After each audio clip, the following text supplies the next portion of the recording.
In California, some Silicon Valley tech companies are facing a lot of criticism about company-run private buses taking employees to work, which is escalating tensions about income inequality and leading to some ugly protests. Josh Lipton has more. Tech workers in Seattle this week suffered a small taste of what their colleagues in San Francisco have been dealing with for months.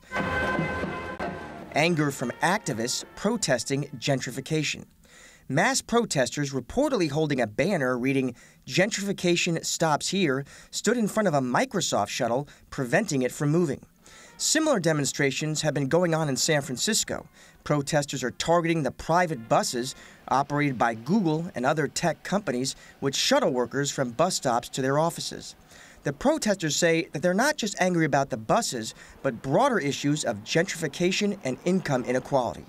The buses really are kind of emblematic of this class, this privilege that people have. I mean, are they too delicate to take public transportation? I take public transportation all the time. I've lived here 50 years. I've taken public transit maybe for 45 of those 50 years.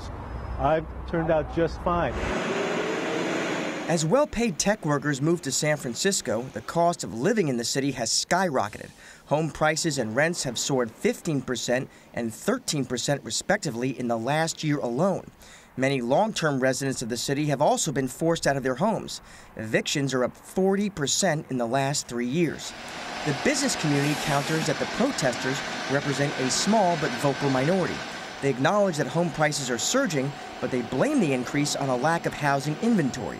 Demand, they say, is outstripping supply. For every tech job that's created, 5 other jobs are. Bob Linscheid, president and CEO of the San Francisco Chamber of Commerce, makes another point.